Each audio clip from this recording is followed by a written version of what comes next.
So I got to this knee ride position, right? And we've talked quite a bit about this this arm ride position and this double knee ride. More of a detail that kind of came up this week that I think is really valid to talk about is that when I get into this double knee ride, and this is a really important thing to talk about just in general, is at all times thinking about keeping your head inside that box. And so that's kind of what this whole video is going to be about, right? So when I'm in this position and I want to bring my other knee onto his belly, I'm going to retract my first knee and put it onto the ground here. So now if that post is behind, if I'm up here, you know, there's nothing stopping him from rolling me off, right? I become the boulder on top of somebody. It's just like when you're in side control and you put your chest too far past his sternum, right? Or past his sternum at all. So when I come here, right, my head is inside that box and my posture built up a little bit. My posture built up because I need to keep my head inside that box. So my weight is still on this side of his body for the most part here, right? And so from here, I can sit back a little bit, right, if I need to keep that head inside the box, because I want to put my hands down in this case. And then I can start working on separating out those arms, right? So my transition again, right, is that I'm going to be here, and even so, right, I can start to back off a little bit and put my toe down on the ground. So I'm moving my head towards this side, so I'm not going to put it out that side, because that's where I have the most risk. And then I'm just going to center in here and start to clear. Now when I clear the arm, I can clear from bottom up, or I can come between here into this little crook, and I can drive down that way, right? And there are going to be advantages to both. I tend to like to go up that way a little bit better, but you know, whatever works for you, whatever you're trying to go for. But so talking about that again, we're talking about keeping our head inside that box. So if I'm here in this side control position, so I move my hand from this side to this side, right? And the reason why I would do that is because maybe he's trying to get that leg, he's trying to bridge into me, he's trying to get that leg under so that he can pull guard. Once he's kind of calmed down from doing that, again, I'm not going to necessarily try to go for this if he's really trying to buck into me and really trying to get that leg in. So, but if he doesn't, I'm going to grab his hip bone, I'm going to drop my elbow in, I'm going to come here. Now, when I come in, my head's outside that box, right? My weight's going that far, I'm going to be able to get rolled here. So, once I'm here, I'm going to start building my posture up, and I'm coming in here, right? So I'm keeping my head inside that box, and I'm trying to slide my knee in. Remember we talked about this where my knee, right? I don't want to back, right? So you can see there's all that space there. I'm here, block, block, right?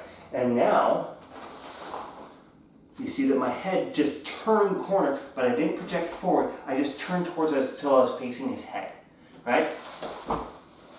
One more time. Boom, okay? If we are in this switch face position, post, I'm going to glide my back and then my ass up his thigh there, and then I'm going to settle into this position, right? So again, watch where my head goes.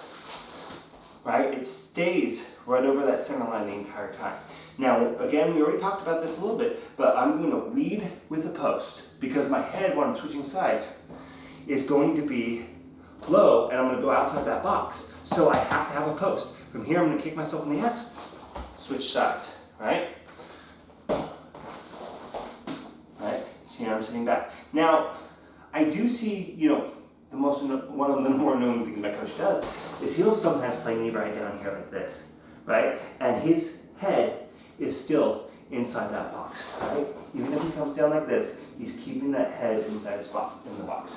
Now, for the switch side knee right, it's going to be different depending on your size, especially compared to your partner, right? So, when I switch, I'm going to build my posture up. Now I'm going to be at top, right? So, my center of gravity, my head, is right above my knee here, in the middle of his sternum, and it stays there, right? Until I'm ready to settle back into it. But you see, here, right, bump, as much as I can. I think I did go a little bit out that time, but, you know, just practice this for a while, guys. Just practicing keeping your head up all the way through that movement. And a good point that my coach had kind of made is that when I'm here and my partner starts to turn into me, right? My box is this big, right? So you can see hand to hand here. When I come up onto my side, my box is this big, right? So the box shrinks when I go onto my side. So why would I switch sides, right? So if he's turning into me, right, or away from me, right, I need to be very mindful of where that box is. Now, if he's turning away from me, I'm probably, coming down into here, and I might start working for like a side mount or something like that. But generally speaking, I find that most people are generally going to try to turn in unless they have a specific escape they're going for. But if he starts to turn in, I need to move my head because here it's no longer in that box. My knee's on this side. I don't even have anything preventing me from going over that direction. So he could turn here and then roll this way and be able to lift from that side, right? So if he starts to turn in, I need to build my posture up or I need to move out towards my post. But keep in mind, the more away from his body I'm going to become, the less of my weight I can actually keep on him, right? So if he's turning into me and I'm moving out this way, he's going to be able to shrimp away and I'm not going to be able to follow as easily. So what I'm going to do here is I'm going to switch sides, right? And I'm going to bring him back down with my weight coming from this side. Again, that's just so that we can flatten him out and stop him from getting that escape and stopping us from losing that position. So from any way that you get into the knee right position, you want to be very, very mindful about where your head is, especially in the beginning here, right? So if I am coming up, I got this guy, right? He's going to react to that. He knows you're going into knee, right? He might start to buck me that way. He might start bucking this way. He's going to start moving, right? Nobody wants to be in this knee ride. Nobody. I like getting squeezed, and I don't like having a knee on my diaphragm. So, I come up into this position, right? I keep my head in the box so that he can't start to destabilize this position, which he's going to try to do. And so, by keeping your head in the box from the very, very get-go, you are preventing him from turning in and getting you off balance because it's going to be really hard for you to regain that balance. Now, I personally have not struggled with this a whole lot because, frankly, if I come up here and I feel like this is unstable, I'm just going to switch sides and I'm going to keep moving on top of him, being this really obnoxious little squirrel until I establish a really, really good knee ride. And he's going to have to react to that. But keep in mind that when I'm doing that, I'm trying everything that I can to establish a good knee ride, and I'm not trying to commit to a bad knee ride. Does that make sense? So keep that in mind. Ask yourself when you're practicing, when you're rolling with somebody, and you're having trouble getting the knee right and maintaining it, check where your head is this entire time. And this has been really, really, some people I've talked to this week that have been like, well, Brian's just really, really going over the same stuff all the time. He's going over and adding like details, and even for me, he's been saying those details in a way that's made me question the way that I do things, right? So, I was starting to ask myself, am I keeping my head inside that box the whole time? And he's pointing out all these different areas where there's going to be weaknesses in your knee right game because your head is going outside that box. And he's right. He's absolutely right.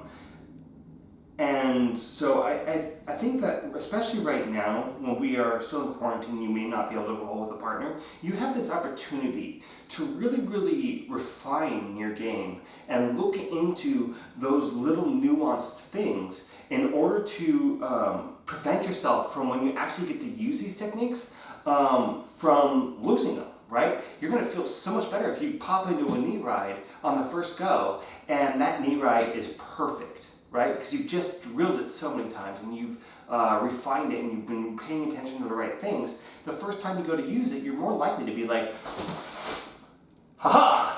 And the person, you know, especially if they're a meat fighters guy, they're probably not going to know that Kneeride is even a thing. And so they're going to be like, oh shit, what do I do with this thing? And they're going to think that's going to be really easy for them to get out of it. But again, Kneeride is a bitch if somebody's doing it properly. So really take advantage of this time that COVID has gifted us, I guess. The one thing that we have that is a blessing from COVID is the ability to really just focus on something that's going to make our games that much more effective, that much more clean, so that we can really, you know, really fight really well here, as opposed to just working harder all the time. So I've spoken for too long, guys. Sorry.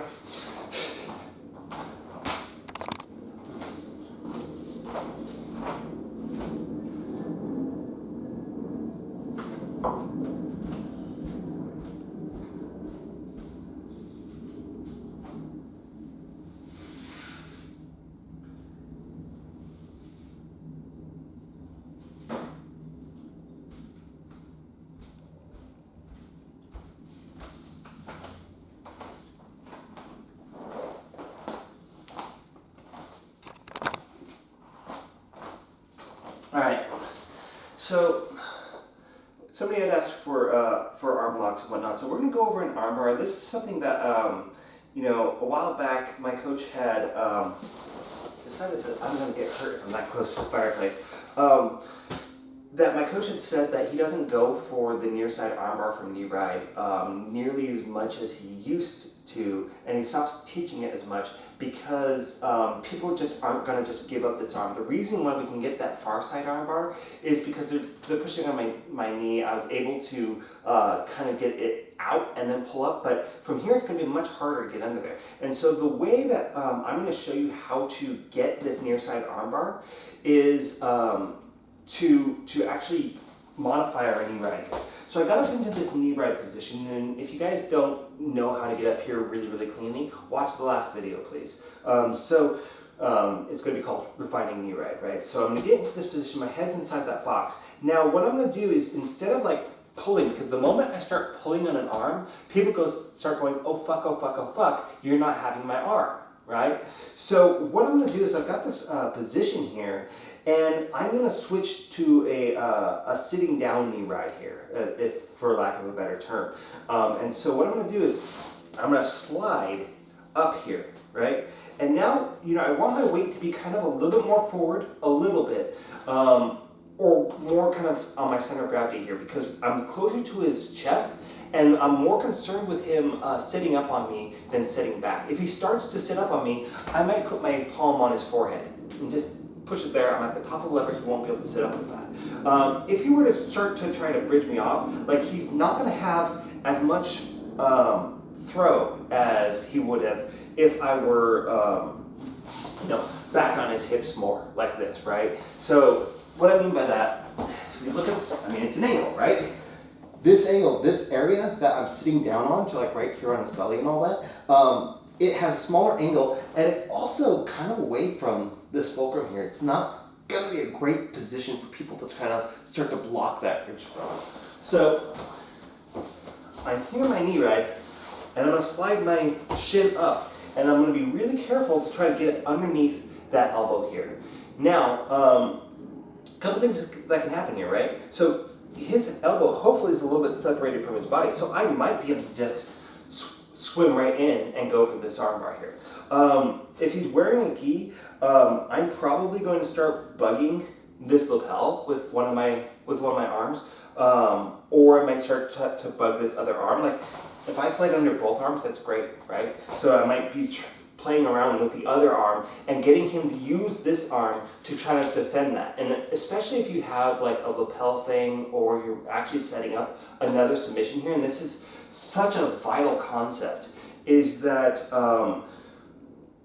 you basically want to, with any time that you're setting up a submission, you're making your opponent choose between two submissions. If they defend one submission, you're going for the other one. If you're or vice versa, right? So if I start setting up a submission on this other side when I really want this armbar, and he doesn't defend that submission, right?